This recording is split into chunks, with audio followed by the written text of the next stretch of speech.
लेकिन जीवन जागृत उसका समझना चाहिए जो मन इंद्रियों की गुलामी से हटकर के और अपने अंतरात्मा रूपी गुरु का सम्मान करता है।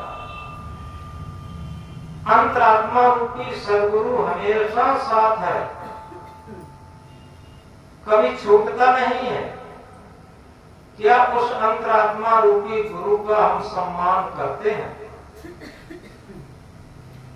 क्या उस अंतरात्मा गुरु को हम जानते हैं? क्या उस अंतरात्मा रूपी गुरु को मानते हैं? उस अंतरात्मा रूपी गुरु को जानकर मानना और उसके अनुरूप चलना ही उसका सम्मान है। तो इसलिए सदगुरु कबीर साहब जगाते हुए कहते हैं, झूठे सुख को सुख कहे मानत है मन मोर, जगत चलेना काल का कुछ मुख में कुछ बोल। यथार्थ में झूठे सुख को ही सुख मानते रहते पूरे जीवन। झूठा सुख उसे कहते हैं जिस सुख के पीछे परिणाम में दुख आ जाए, वह झूठा सुख। और जिस सुख के परिणाम में शांति आ जाए, कल्याण आ जाए, मुक्ति आ जाए, उसे सच्चा सुख कहते हैं। यह झूठे सुख और सच्चे सुख की पहचान है। झूठा सुख कब साबित होता? किसी बड़े बूढ़े आदमी से पूछा जाए, जिसकी कि सारा शरीर शिथिल हो गया हो, उससे पूछा जाए, भैया पूरे जीवन में तुम्हें सुख कितना मिला? वह व्यक्ति कहेगा, जीवन में सुख मिला नहीं, सुख के लिए हम लालायित रहे, सुख के लिए हम बिछौना बिछाते रहे, सुख के इंतजार में रहे, लेकिन जितने भी सुख के लिए कार्य किए हमें सुख मिलेगा, उसके परिणाम में दुख ही मिला। ये झूठा सुख है। और इसी को कबीर साहब ने कहा, झूठे सुख को सुख कहे मानत है मन मोह। झूठे सुख को ही सुख मानते रहे और मन में बड़ी खुशी मनाते रहे, बड़ी प्रसन्नता मनाते रहे। आप पूरे जीवन को एक बार दृष्टिपात करके देखिए, जितना जीवन व्यतीत हो गया है और जिस सुख के लिए लालायित रहे हैं, उस सुख के लिए सब कुछ किया, लेकिन क्या सुख मिल पाया?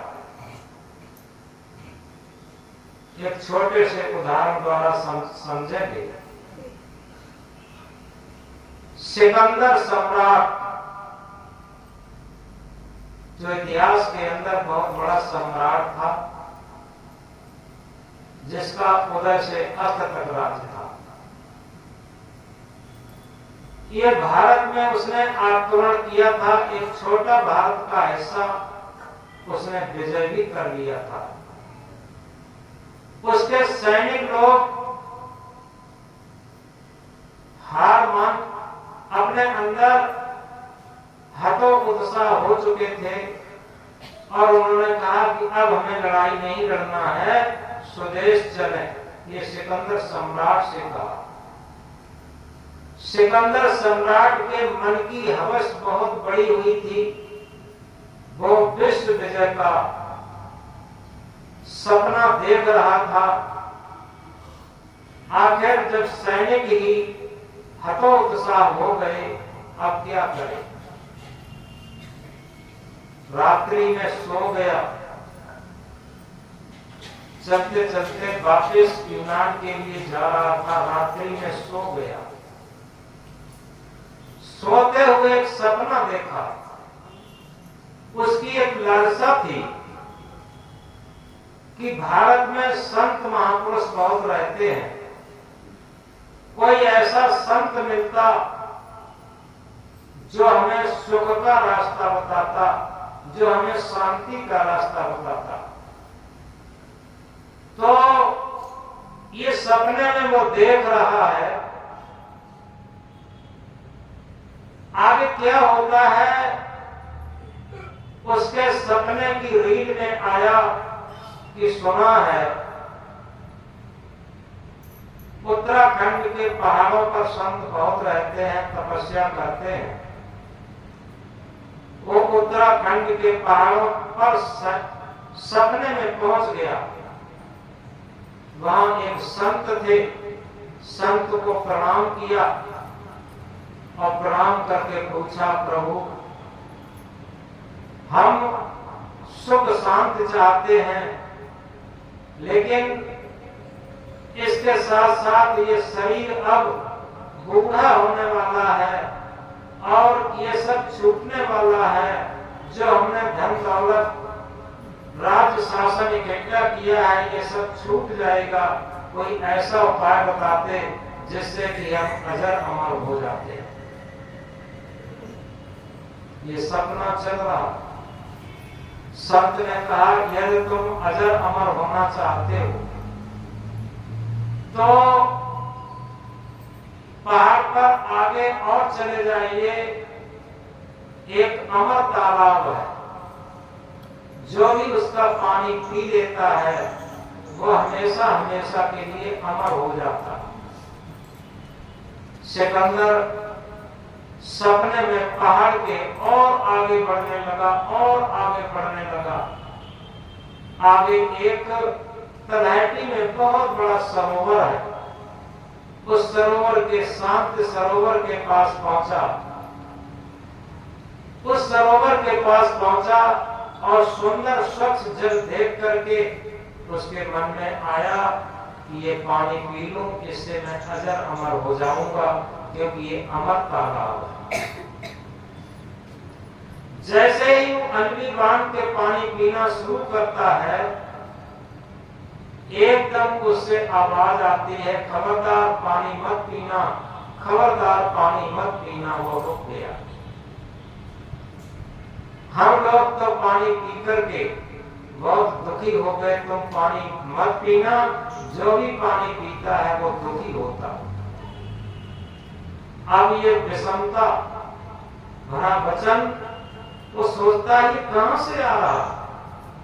तब तक एक बहुत बूढ़ा मगरमच्छ वहां से निकलता है और उसकी तरफ इशारा करके कहता है कि देखो, हम ही तुमको आवाज दे रहे थे, सरोवर का पानी मत पीना।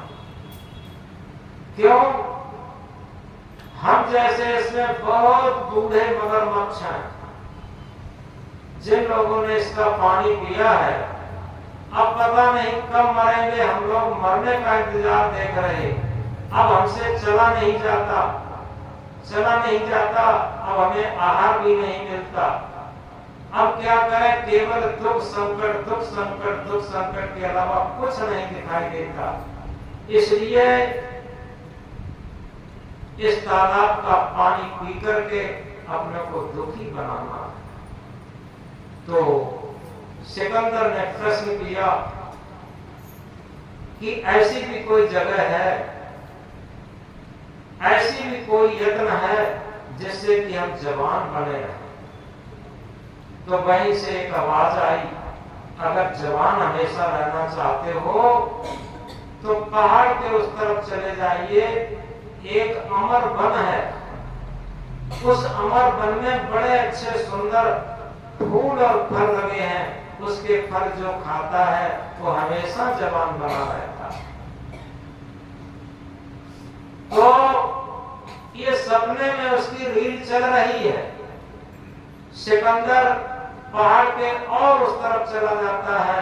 वहां एक सुंदर वन मिलता है। उस वन में बड़े सुंदर सुंदर वृक्ष हैं और उसमें सुंदर सुंदर फल लगे हुए हैं। जैसे ही फल खाने को हुआ, अपने को हमेशा हमेशा के लिए जवान रखने के लिए, तो उसने वहां से आवाज आई, खबरदार ये फल मत खाना, अन्यथा हम लोगों की तरीके से तुम बहुत पीड़ित होगे। अब वो ध्यान से सुनने लगा ये आवाज कहां से आ रही। तो थोड़ी देर में क्या देखता है, कई जवान जवान लोग वहां आए और आपस में हाथ में तलवारें लिए हुए हैं, धनुष बाण लिए हुए हैं, एक दूसरे पर तान रहे हैं, एक दूसरे पर मार रहे हैं। सब लोग एक युद्ध कर रहे हैं। उन्हीं में से एक व्यक्ति बोला, जवान, कि देखो भाई, हम ही ने कहा था कि तुम इस अमर वन के फल मत खाना, हमेशा हमेशा के लिए तुम जवान रहोगे। और जवान की ये लिप्सा रहती है कि अधिक धन और अधिक धन इकट्ठा करना, अधिक राज्य शासन इकट्ठा करना, अधिक भोगों की सामग्रियां इकट्ठा करना और हमेशा हमेशा के लिए उन्हें भोगते रहना, और उसके लिए वो मार काट करता है। देखो हम लोग मार काट कर रहे हैं, मार काट कर रहा है, हम लोग कोई किसी को मार रहे हैं, कोई मर रहे हैं, कितने दुखी हैं। इससे कब झंझट छूटेगी, हमें सुख शांति का जीवन कब मिलेगा, इसलिए हमने मना किया था। तो ये सब बात सुन ही रहा था, तब तक कोई आवाज हुई, उसका सपना टूट गया। और जैसे ही सपना टूटा, उसे थोड़ी जागृति मिली, उठ करके बैठ गया। उसने सोचा कि जिन चीजों को हम मन में अपने नक्शा बना रहे थे कि हम हमेशा हमेशा के लिए जीवित रहें, उदय से अंत तक हमारा राज्य बना रहे, सुख संपत्ति से भरे पूरे रहें और सारी भोग सामग्रियां हमारे सामने रहें, हमारा शरीर जवान बना रहे, ये सब मेरे मन मस्तिष्क में चलता रहता था। वही अभी सपना हो रहा था, वही सब देख रहा था। आखिर ये सब क्या है, ये नरक का साम्राज्य। जवान लोगों को भी मैंने देखा, वो छटपटा रहे थे, आपस में लड़भिड़ मर रहे थे। तो ये कोई जीवन नहीं है, ये सुख शांति का मार्ग नहीं है। सुख शांति का मार्ग हमें कैसे मिले, ये उसके अंदर जिज्ञासा जागृत हो गई। अब वो उठ के चलने लगा, चलता है जंगल में, अपने सैनिकों का जो साथ था उसका छूट जाता है। क्यों? क्योंकि बहुत चिंतन करते हुए चल रहा था, सैनिक कहीं चले गए, वो कहीं भटक गया। अब उसे जंगल में प्यास लगी। जब जंगल में प्यास लगी, अब वो सोचता है अगर आध घंटा पानी ना मिला तो हमारे प्राण पखेरु छूट जाएंगे। क्या होता है, अब वो सब भूल गया, केवल पानी की तलाश में है, पानी की खोज में है। तब तक जंगल में एक झोपड़ी दिखाई देती है। उसने सोचा इस झोपड़ी में जरूर कोई होगा। झोपड़ी के पास गया तो देखता है एक संत ध्यान मग्न बैठे। उसने जूतों की आहट की, जूतों से आहट करने पर संत ने आंखें खोली, सिकंदर को ऊपर से नीचे तक देखा और फिर आंखें बंद कर ली। जैसे ही आंखें बंद कर ली, सिकंदर को क्रोध आ गया। क्रोध में भड़कते हुए बोला, क्या तुम मुझे नहीं जानते? क्या तुम मेरा नाम नहीं जानते? मुझे सिकंदर सम्राट कहते हैं और भारत के कई हिस्सों पर हमारा शासन है। तुमने हमारे आने पर आंखें बंद कर ली, तुम मुझे नहीं जानते। संत तो संत ठहरे। संत ने बड़ी निर्भीकता से कहा कि हाँ, हम आपको नहीं जानते और मैंने आपका नाम भी नहीं सुना, और मुझे क्या आपसे लेना देना। चाहे भारत आपका गुलाम हो, चाहे आप भारत के गुलाम हो, मुझे क्या लेना देना। हम जंगल में रहते हैं, कंदमूल फल खाते हैं और अपने अविनाशी स्वरूप का भजन करते हैं। मुझे क्या लेना देना आपसे? आप बताओ इधर कैसे आना होगा? तो सिकंदर ने कहा कि महाराज मुझे बहुत प्यास लगी है और हमारा उदय से अस्त तक रात छूट जाएगा अगर मुझे पानी न मिला, इसलिए मुझे पानी पिलाओ, अभी प्राण पखेरु मेरे चले जाएंगे। तो संत ने कहा ठीक है, अभी मैं आपके लिए 1 लोटा ठंडा पानी ला रहा, लेकिन इससे पहले एक बात पूछना चाहता हूं, आप इतने बड़े सम्राट हैं, 1 लोटा पानी का क्या शुल्क दे सकते? तो सिकंदर फिर क्रोध में भड़कने लगा, क्योंकि आदमी के पास जो रहता है उसी का अहंकार रहता है, और जब अहंकार रहता है तो क्रोध रहता है। अहंकार और क्रोध साथ साथ रहते हैं। क्रोध में भड़कते हुए बोला, अहंकार में भड़कते हुए बोला, क्या शुल्क दे सकते 1 लोटा पानी का? मैं उदय से अस्त तक रात दे करके और 1 लोटा पानी पी करके अपने प्राणों को बचाऊंगा। इसी बीच संत ने आकर के एक ठंडा पानी भरा हुआ लोटा सिकंदर के हाथ में दे दिया। सिकंदर तुरंत लोटा भर पानी पीने लगा और तब तक संत ने याद दिलवाया कि ऐ सिकंदर, जिस उदय से अस्त तक राज्य का तुम इतना अभिमान करते थे उसकी कीमत जानते हो? 1 लोटा पानी। अभी आपने कहा था 1 लोटा पानी देकर, एक उदय से अस्त तक राज्य देकर 1 लोटा पानी पी करके अपने प्राणों को बचाऊंगा। तो उदय से अस्त तक राज्य जिस पर इतना अहंकार करते हो उसकी कीमत जानते हो? मात्र 1 लोटा पानी। जैसे ही इस बात को सिकंदर ने सुना, सिकंदर का अहंकार गला और सिकंदर ने सोचा बात तो सही है कि हम पद पद पर अहंकार करते हैं, पद पद पर क्रोध करते हैं, उसकी कीमत मात्र 1 लोटा पानी है। 1 लोटा पानी न मिला होता तो प्राण भी चले जाते। जब सिकंदर लोटा पानी पिया और उसका अहंकार गला तो संत को प्रणाम करके और जाने की आज्ञा मांगता है। सिकंदर चल देता है। संत ने कहा, सिकंदर जाते जाते मेरी एक बात को और ध्यान रखना, बड़ी कीमती है, बहुत कीमती है, उसे याद रखना। तुम जिस उदय से अस्त तक राज्य का इतना अहंकार करते हो वो बहुत छोटी चीज है। हम कहते हैं सारे भूमंडल के सारे राज्यों की सारी कीमत देकर के भी जीवन के बीते हुए क्षण, जीवन की बीती हुई श्वासें आप वापस नहीं कर सकते। इस बात का बहुत ध्यान रखना। सिकंदर को बहुत अच्छी तरीके से ये बात याद हुई कि बात तो बिल्कुल सही है। अभी 1 लोटा पानी न मिलता तो इस उदय से अस्त तक राज्य का क्या होता? परिवार कहाँ होता? पत्नी कहाँ होती? बच्चे कहाँ होते? कुछ नहीं पता। संत ने मुझे जगा दिया, हमारे जीवन को जागृत कर दिया।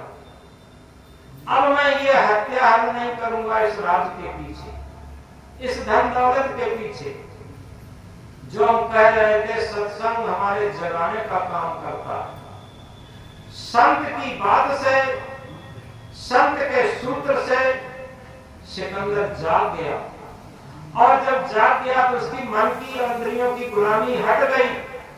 और जब इंद्रियों की मन की गुलामी हट गई तब उसे सत्य का दिग्दर्शन होने लगा और अब उसका एक एक कदम बड़े संभल के जा रहा है।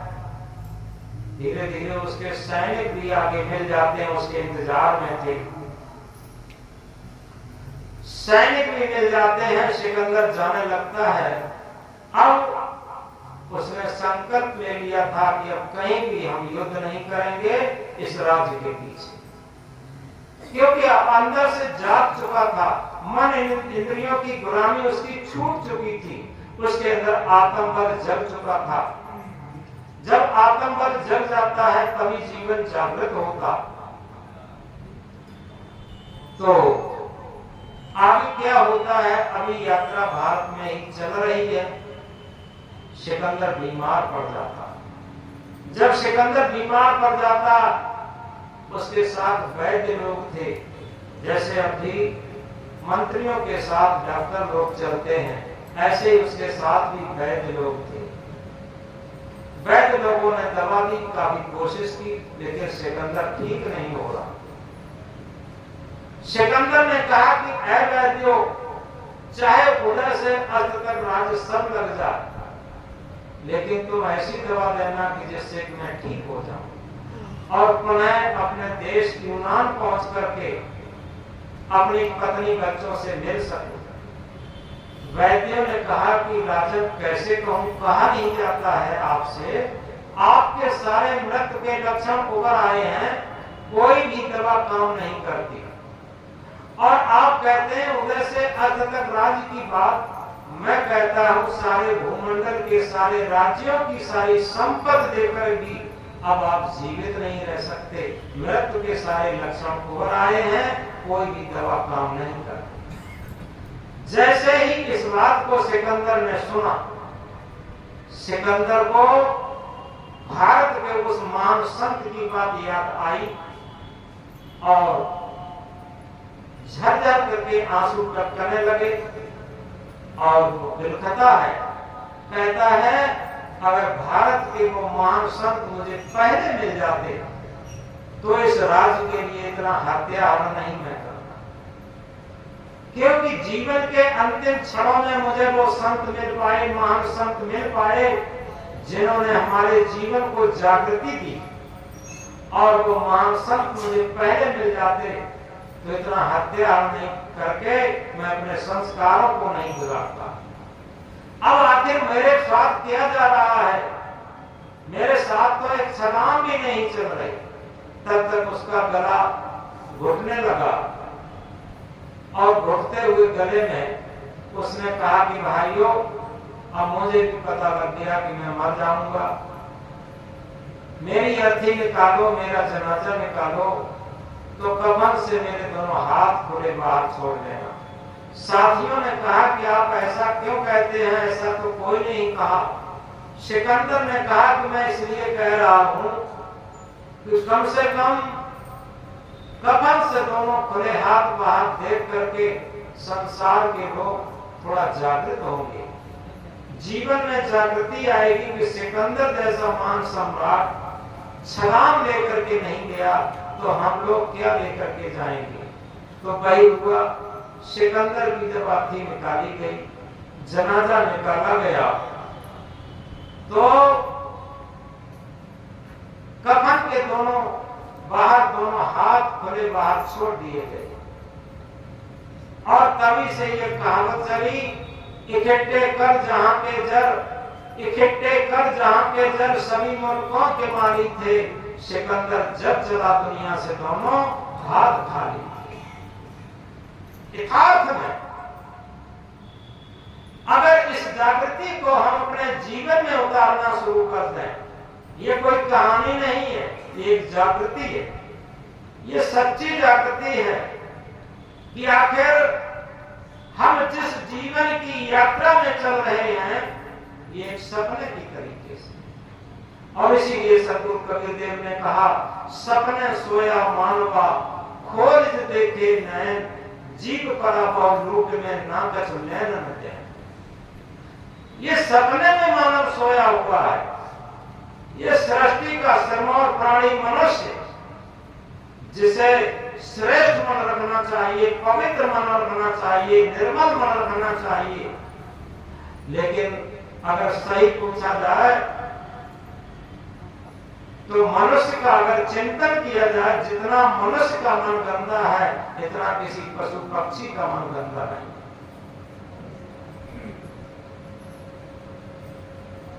एक जगह एक बाजार के चौराहे पर दो गधे आपस में लड़ने लगे।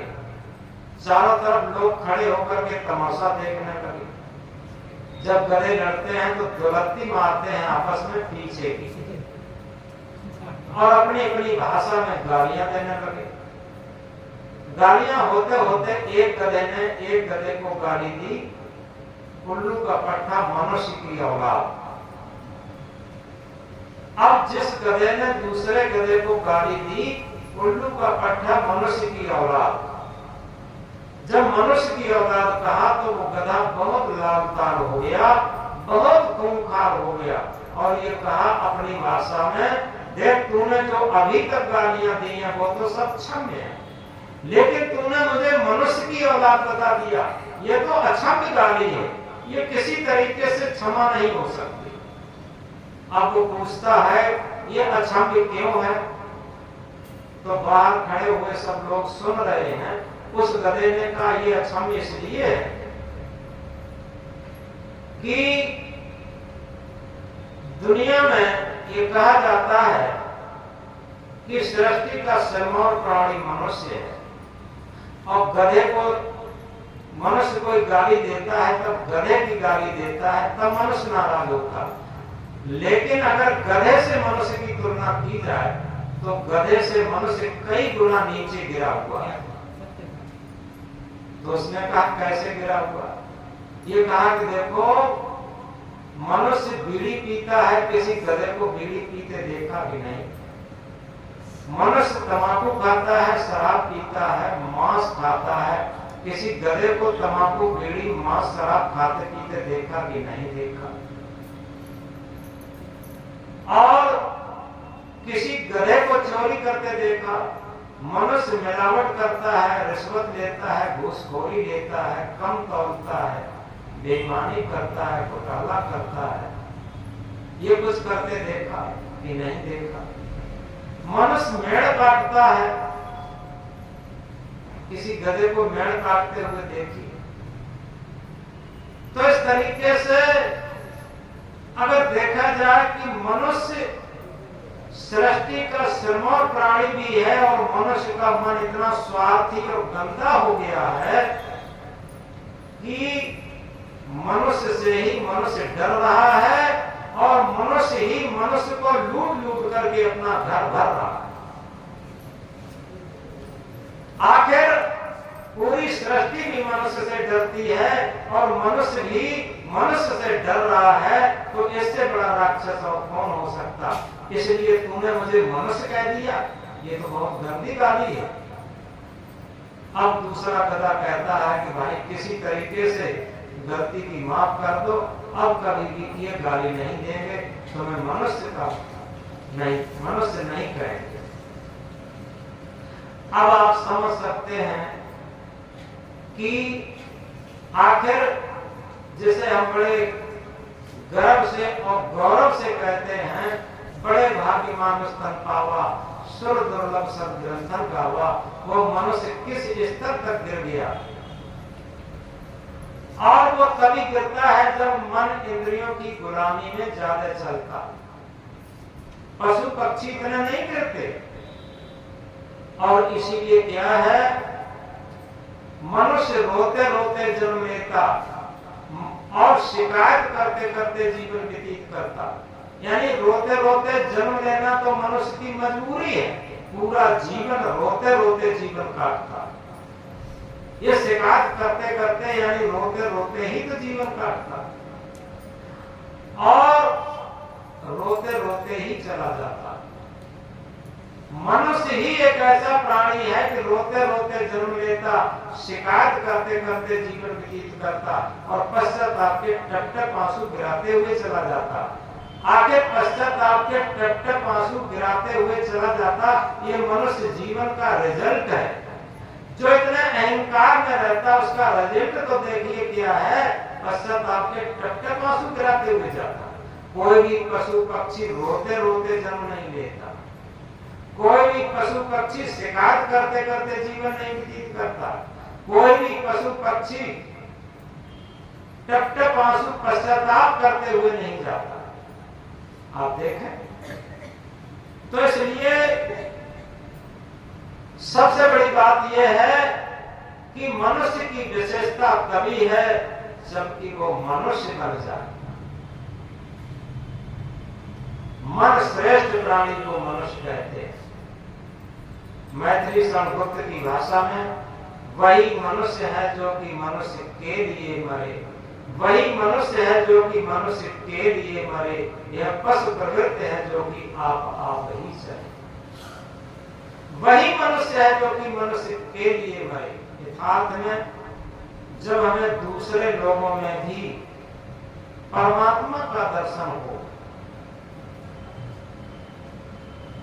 जब तक हमें दूसरे प्राणियों में परमात्मा का दर्शन नहीं होगा तब तक हम मनुष्य कैसे हो सकते, तब तक हमें अपने अंदर परमात्मा का दर्शन कैसे हो सकता। क्योंकि परमात्मा का अर्थ यही है जिसे हम पर मानते हैं उसके अंदर भी आत्मा, और उस आत्मा को परमात्मा स्वरूप समझे, तब समझो हम परमात्मा स्वरूप अपने अंदर देख सकते हैं, साक्षात्कार कर सकते हैं। तो इसलिए हम कह रहे थे झूठे सुख को सुख कहे, मानत है मन मोह, जगत चमेना काल का कुछ मुख में कुछ को। यथार्थ में ये संसार मानो काल का चमेना है। जैसे हम लोग चमेना चबाते हैं तो कुछ झोली में डाल लेते हैं, कुछ मुख में डाल लेते हैं, और इसी तरीके से काल सब प्राणियों को चबाए चला जा रहा है। कुछ तो उसके मुख में चले गए और कुछ उसकी झोली में है जाने के लिए तैयार।